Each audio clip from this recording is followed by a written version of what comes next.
Kristui. Štai savaitgalis artėja.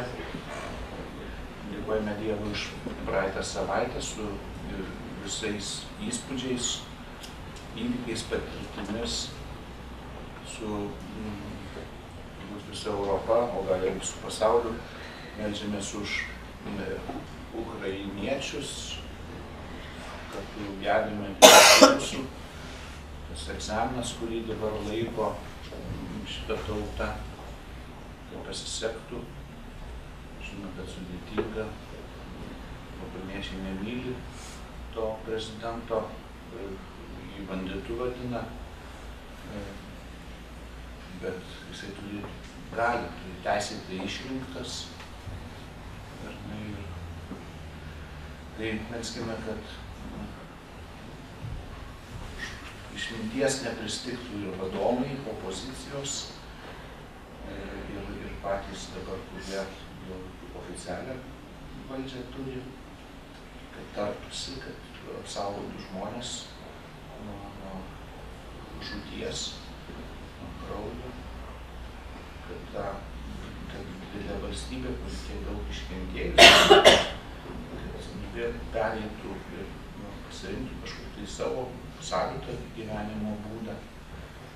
Melskime, kad Dievo dvasios būtų daug ir kad liūdinčius sustiprintų, gelbinčius dėl artimųjų mirties ir kad tas laisvės troškimas, kurį mes kažkada patyrėm tą laikotarpį, kad dabar išgyvena tauta, kuri vienijasi, mobilizuojasi, kad jį paskui išspręstų ir orų gyvenimą pasirinktų.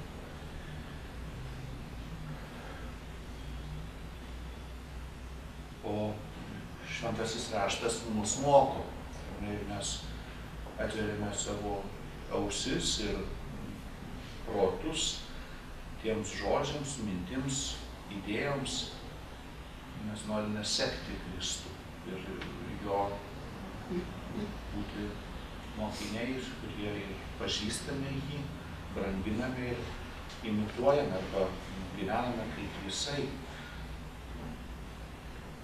Kaip tik ta giesmė, širdis susilieja, ar ne, tai ar gali protai ir širdis, ar ne, būti viena, pažinti kitą asmenį ir persimti tai, kas brangu tam kitam.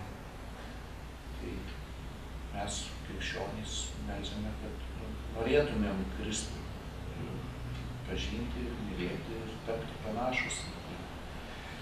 Na, o klausykime šventojo apaštalo Jokūbo laiško.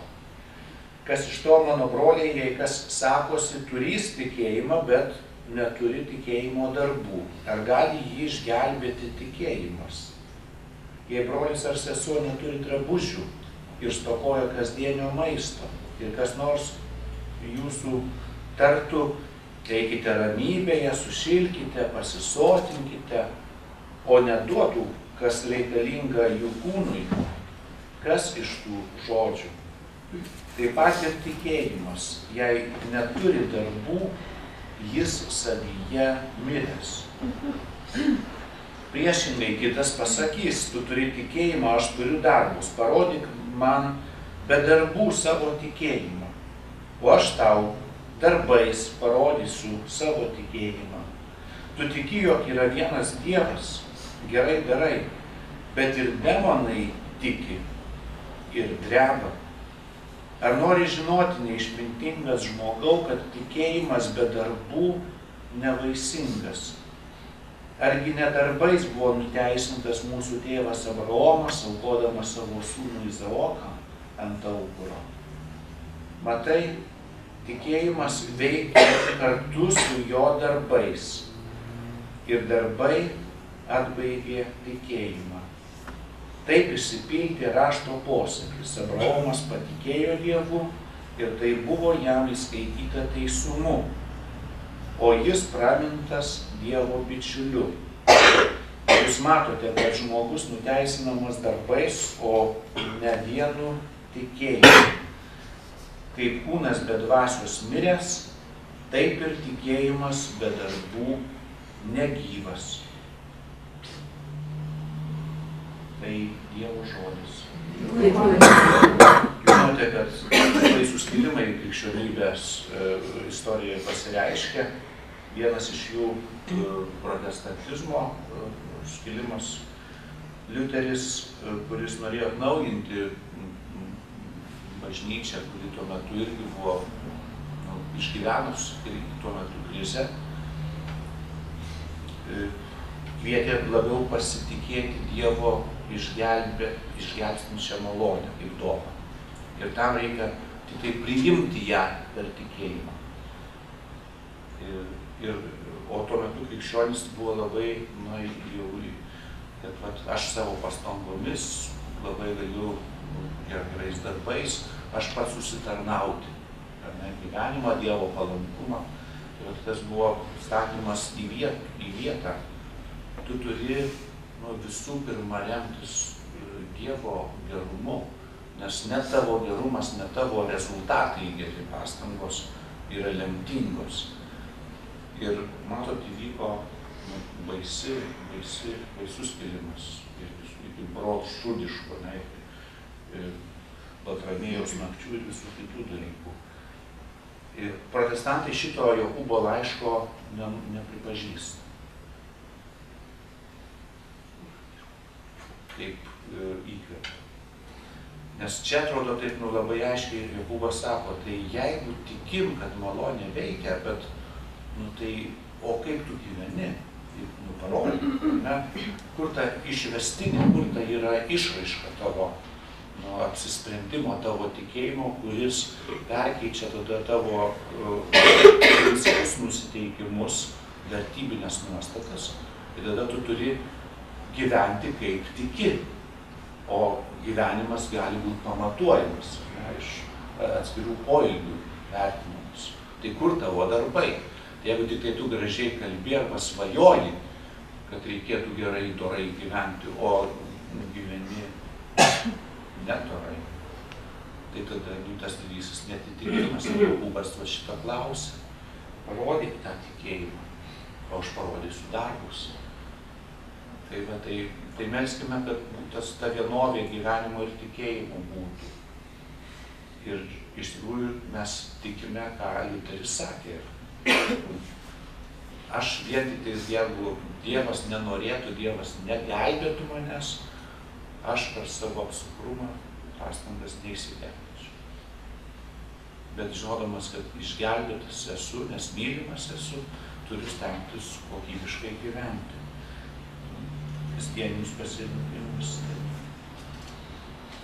Pasiklausykime Evangelijos. Viešpats su mumis.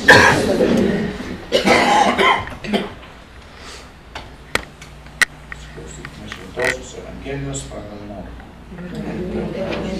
Pasišaukęs minią ir savo mokinius, Jėzus prabilo: jei kas nori eiti paskui mane, tai išsižada pats savęs, ima savo kryžių ir teseka manimi.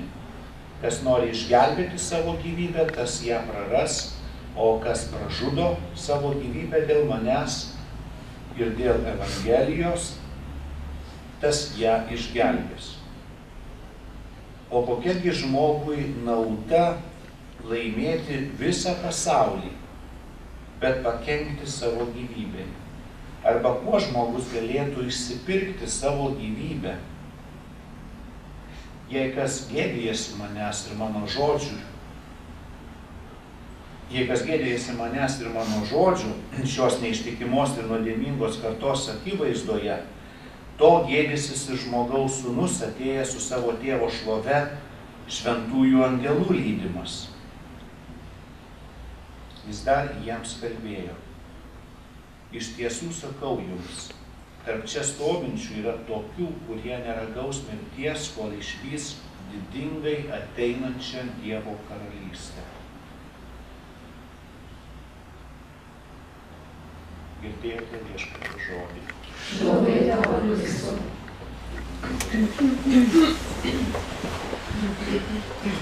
Vakar kas skaitė Evangeliją, tai buvo mokinių ir Petro egzaminavimas. ar ne, ką sako žmonės apie mane, buvo klausimas mokiniams. Ir jie labai lengvai pasakė, ką kiti kalba. Tada buvo daug sunkesnis asmeninis klausimas, o ką jūs sakote apie mane, kuo jūs mane laikote. Ir tada daug sunkiau atsakyti, nes turi pagrįsti kažkaip tai. Tai Petras pasakė, tu esi Mesijas. Paskiau. Tai štai čia yra tęsinys Evangelijos. Ką reiškia, kad jisai yra Mesijas? Ar aš pripažįstu, kad jisai vadovas, kad jisai veda ir mane tada aš turėčiau sekti. Ir tada jau Petras tuo metu sakė, ne, Jėzau, tu negali eiti į susinaikinimą, nes Jėzus pasakė, kad ateis laikas, kada iš jo tyčiosis bus atmestas autoritetu. Ne? Sako, jokių būdų, Petras, tada jokių būdų tau viešpatie taip negali atsitikti, nes jeigu tu esi Mesijas, jeigu tu esi vadas, tai kaip kitų į rankas patekti kitų. Tu turi vadas būti, mes norim tavim pasitikėti, mes norime būti įkvėpti, mes norime būti laimėtojų komanda, o ne pralaimėtojų.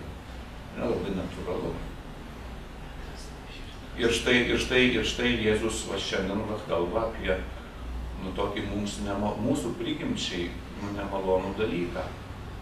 Mes norime būti sveiki, laimingi, gyvybę savo turėti pilnatvėje. Štai Jėzus sako, tai tu, jeigu labai norėsi išsaugoti, žiūrėk, kad neapsiriktum. Krikščionybės iššūkis dėl pačio vieno iš tokių didžiausių žmonių vertinamų dalykų. Sveikatos požiūrį, net gyvybės požiūrį.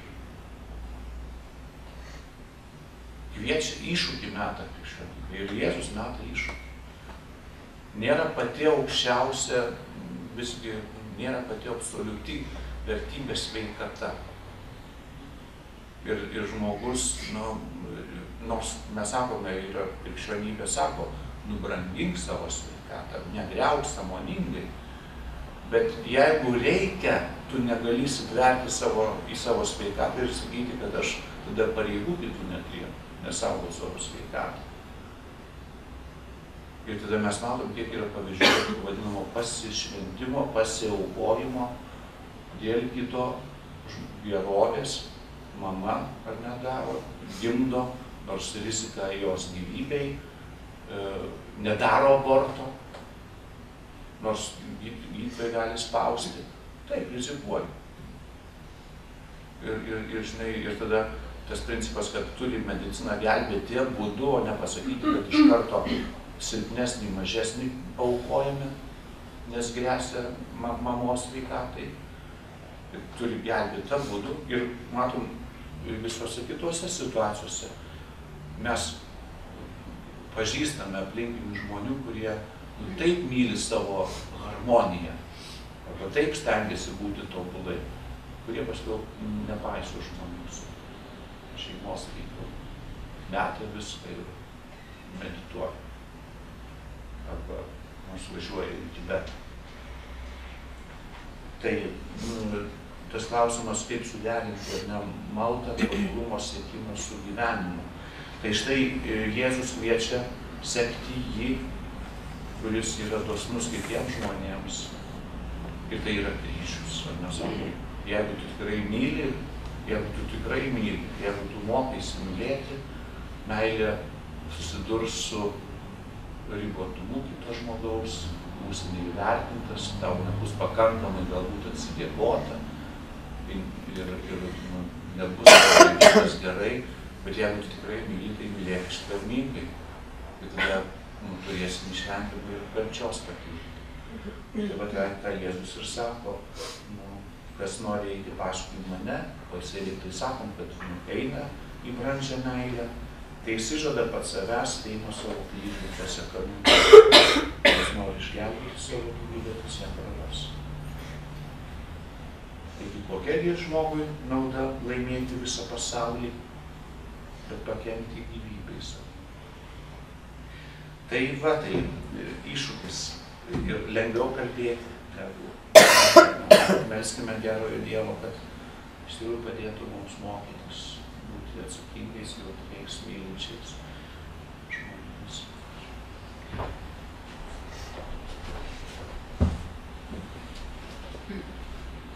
Jėzui Kristui, ačiū už padarytas įžvalgas, kurios, sakau, šiandien kartu skaičiau žodį mūsų, čia pasirašiau, kaip čia man, kad pati suprasčiau, ką skaitau. Ir iš tikrųjų, šiandien dabar įžvalgus padarytos labai sustatė į vietas. Tapo aišku ta vieta, kur visiškai nesupratau, ką skaitau. Tikrai labai ačiū Tėvui Gintarui, bandysiu dabar paskaityti žodį tarp mūsų ir stabtelsiu toje vietoje, kurioje iš tikrųjų nelabai suvokiau, kame yra reikalas. Taip pat ir tikėjimas, jei neturi darbų, jis savyje miręs. Jau ankstyvojoje bažnyčioje virė ginčai dėl tikėjimo ir darbų. Čia Jokūbas mums sako, kad tikėjimas nėra tik žodžiai, tema, kurią smagu pašnekėti. Tikėjimu turi būti gyvenama. Mes Kristaus sekėjai dienai bėgant parodome savo tikėjimo gylį ir plotį. Savo tikėjimą sąmoningai arba nesąmoningai atskleidžiame pačia savo gyvenseną. Darbais nepelnome išganymą. Va toks sakinys iš tikrųjų man įnešė tokio. Čia pasakojama apie darbus, kad turim darbais rodyti, ne? O čia staiga darbais nepelnome išganymą. Tačiau jais padarome savo meilę Dievui regimą. Abraomas savo tikėjimą parodė patikėdamas Dievu, kliaudamasis juo Abraomas pasiryžo ant aukuro paaukoti savo sūnų Izaoką. Motina Teresė savo tikėjimą parodė, nepaliaudama tarnauti vargšams. Drąsinti seseris ir pasitikėdama Dievo apvaizdą, nors visiškai nejautė Dievo artumos. Nei vienas iš šių Dievo draugų nebuvo išgelbėti dėl savo darbų. Dar didesnis klausimas. Man pačiai taip suprasta, motina Teresė darė tokius darbus. Abraomas paaukojo savo sūnų ir staiga atsakymas, ne vienas iš šių Dievų draugų nebuvo išgelbėtas dėl savo darbų, nors jų darbai neabejotinai leidžia mums pamatyti jų tikėjimą, iš kurių kilo ir kuriuo rėmėsi visi tie darbai. Tai iš tikrųjų tą, ką tėvas Gintaras pasakė, kad ne vien kitą kartą tu gali tikėti, ar ne?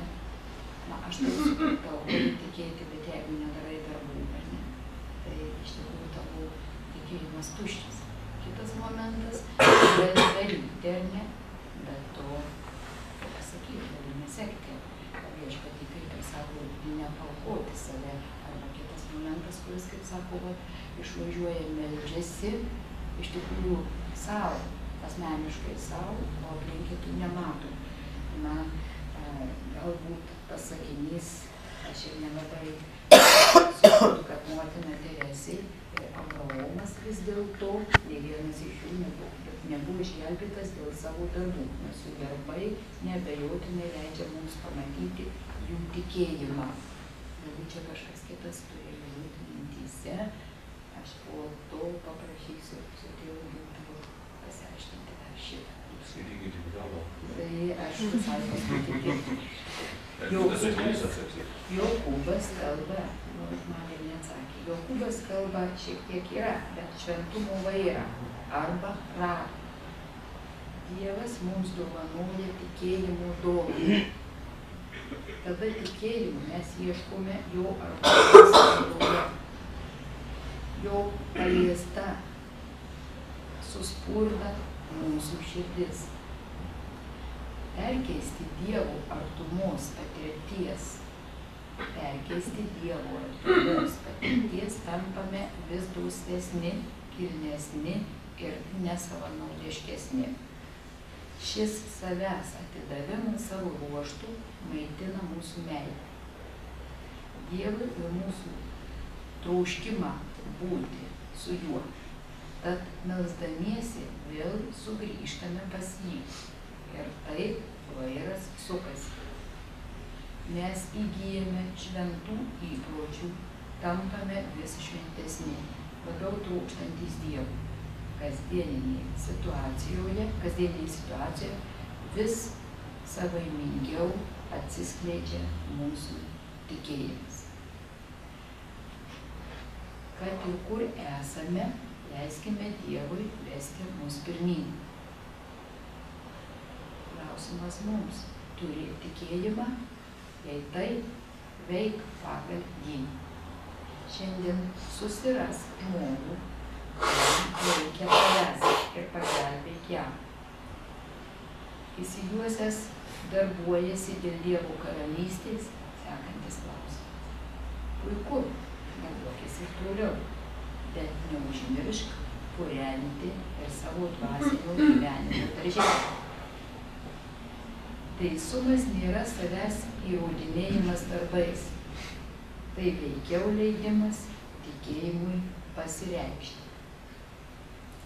Tai reiškia ir priimti viską, ką Dievas padarė tau labui, ir trokšti dar daugiau. Būti teisiam, tai nešnekėti apie tikėjimą, bet jį parodyti savo visų gyvenimą. Dėkuoju tau, Tėve, už tikėjimo dovaną. Patrauk mane arčiau savęs, kad mano tikėjimas skleistųsi visais mano žodžiais ir darbais. Noriu ne tik vadintis tikinčiuoju, bet ir išties juo būti. Lyg ir aišku, šitie dalykai tikrai aiškiai išdėstyti ir labai gražiai, kad mes turim gyvenimo tą rodyti, kad mes turim ir darbuotis, ir mes turim pasitikėti, ir turim dirbti, ir turim savo gyvenimą gyventi. Ir toj vietoj man vis tiek pasiekimiškumas ir aš nelabai suprantu šventai įsitikinus motina Teresė, kad jinai ir savo darbais, ir savo gyvenimu tą rodyti. Galbūt aš klystu. Jeigu motina Teresė būtų sakiusi, gerasis viešpatie, aš net neprašau, kad tu mane išgelbėtum. Aš jau išsigelbėjau pati, nes šitiek aš daug meilės parodžiau. Ir tu vargšas Dievas, tu nieko negali, nieko nedingsi. Aš jau pati į tavo artumą į dangų atėjau. Tai štai, sako, jeigu darbai būtų be nuolankios, atviros Dievui širdies, jie nieko nereikštų. Ir tie išdidieji, gabieji žmonės, kurie sako, kad aš viską pats padariau, jeigu jie nuneigia, kad tos dovanos yra Dievo duotos, jie meta iššūkį Dievui. Ir tada jų darbai nuo nieko negali išgelbėti. Jeigu tu vien tik remsi savo darbais, savo rezultatyviu gyvenimu, jeigu tu neprašysi, kad Dieve, nepripažinsi to, nes, reiškia, tas čia klausimas yra psichologinis, ar aš pripažįstu, kad be Dievo nieko nebūtų, manęs nebūtų, mano darbų, mano rezultatų nebūtų. Tai va čia yra tikėjimo esminis dalykas, ar aš pripažįstu, kad man ir mano gyvenimui reikalingas Dievas. Ir tada sakau, viešpatie, gelbėk mane. Noriu, kad aš gyvenčiau amžinai. Noriu gyventi dabar. Gelbėk mane. Bet to vien, sakom, pasakęs A, turi pasakyti ir B. Tai pasakęs, kad aš noriu, pasitikiu, kad ne tavo malonę, aš tada sakau, bet viešpatie davei man dovanas. Protą, rankas, ir aš tada, to tikėjimo ir tavo meilės palaikomas, aš darbuojuosi, leidžiu tau, kad mane darbuojas. Tai ne motinos Teresės ir ne Abraomo darbai lėmė, kad jie patiko Dievui. Jie patiko Dievui dėl to, kad šitaip elgėsi, bet Dievas jau buvo pirmiau norėjęs juos gelbėti. Mes tikime, kad Dievas nori, kad ten, kur Jisai yra, kad ir žmogus būtų, nes yra mylimas. Žmogus yra jo mylimas. Tai Jėzaus ta malda yra, aš noriu, kad tavo man pavestieji būtų ten, kur ir aš esu, kad mes būtumėm viena. Tai tas noras, kad mes būtumėm viena, yra Dievuje. Jeigu nebūtų šito noro, tai tu čia galėtum medituoti įvairiausias technikas. Ar ne? Išdalinčiau visą turtą, ką paskui ir sako Paulius, ar ne? Bet jeigu neturėčiau meilės, jeigu daryčiau bet ką stebuklus, stebinčiau, gerai masažuočiau, gerus pamokslus sakyčiau, muzikuotum labai gerai. Ir dabar, kadangi aš jau šitiek pasireiškiau, tai jau dabar viskas, aš esu Dievuje. Jo. Tai mes tą pasakom, kad mes dėkojame Dievui, kad Dievas jau nori, kad mes būtumėm su juo. Ir kai kuriems galbūt nepasiseks rezultatų parodyti. Ir tas sakys, kad aš nevykėlis, kad man nieko aš neturiu. Aš esu tuščiomis rankomis. Bet vis tiek sakys Dievui, ateik į savo džiaugsmą šiandien. Ir tada tas rezultatas, kaip atsimenate, kur jis sako kriterijus, apie kuriuos kalba, ką padarėte vienam iš mažiausiųjų, man padarėte. Kada darai mažiausiesiems, gali niekas nematyti, niekas nežinoti. Ir pats tu užmiršti. Tai vis tiek akcentas yra Dievo malonė, nes ta malonė, kuris sako, aš noriu, kad būtų viena. Ir paskui puoškis darbais. Ačiū Dievui Gintarui. Iš tikrųjų, aš dabar kažkaip susistatė į vietas, sakau, tiek kartų skaičiau ir niekaip atrodo, kas čia norima to pasakyti. Dabar jeigu iš tos pusės žiūrint, tai man yra tas aiškumas, nes tikrai kitą kartą atrodo sudėsite ir labai atsako į visus klausimus žodis, kaip mūsų. Bet vėl Dievas siuntė tėvą Gintarą šiandien čia, kad iš tikrųjų galima būti gauti atsakymą, nes kuo tu daugiau turi neatsakytų klausimų, tau sunkiau tampa, tau neramu. Man, pavyzdžiui, neramu, tą dieną galvoju, kaip įsiaiškinu. Kelis kartus skaitai, kitą kartą skaitai, atrodo, kam tau reikia to, ar ne, paskaitai, arba čia tas atėjimas, ką jis duoda. Bet, aš vėl noriu pasakyti, kad šitas atėjimas čia, šitas paskaitimas ir suvokimas, supratimas duoda atsakymus į visus mano klausimus tai dienai, kuriuos reikia spręsti. Ir tikrai tampa lengva diena, tampa jinai nurimsta mano širdis. Tai tikrai noriu tuo džiaugsmu kviesti, dalintis ir visus kitus, nes tai didelė Dievo dovana, ką mes čia turim. Ir turim tą galimybę, turbūt nelengva, kaip tėvas Gintaras sako, nelengva, ir mes skaitome iš Evangelijos, tai nelengvi dalykai nepasakyti, jau paslėpta, ar ne? Kita kartą, kur mums reikia, tam ir yra, kad mums duota, ne tik, kad duota tik imti, bet ir duota, susijungti su Viešpačiu. Pasitikėk juo, tada jis reikšis, jis tau duos atsakymą.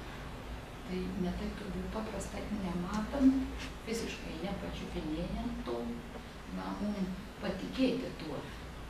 Kam ir kodėl, kaip ir sako Petras, kodėl tu turi kentėti, tai jeigu tu vadas, tai tu nekentėk.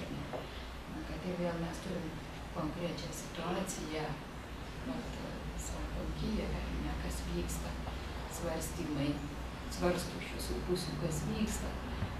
Tiesiog kitą kartą nesukurtų, ar ne? Bet vakar dienos įvykiai, kurie tikrai paskelbė paliaubas, mes šiandien nežinom. Nė vienas ir negalim atsakyti, kas suorganizavo už tų snaiperių šaudymą. Bet jie buvo inscenizuota, galbūt, kad tai daro opozicija. Tai sudėtingi klausimai. Tai šiandien aš kviesčiau pirmiausia melstis už tuos, kuriuose tikrai tokį dalyką, iš kurios pusės tas atsitiko. Tai melstis už tuos žmonės, kuriuose tas įvyko, kurie vykdė tokį pavedimą, kurie šovė tiesiai į galvas žmonėms, kad jie iš tikrųjų būtų negyvi.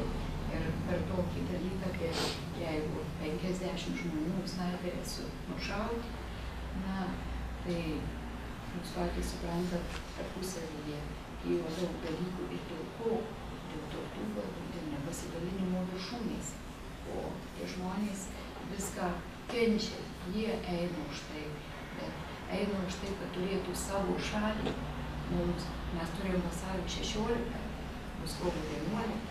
Jie eina už tai, kad turėtų savo tėvynę. Turbūt mes tėvynės nepasirinksime, kaip sako, ne. Tėvynė kaip ir mama. Bet tėvynę turi didelį laimę.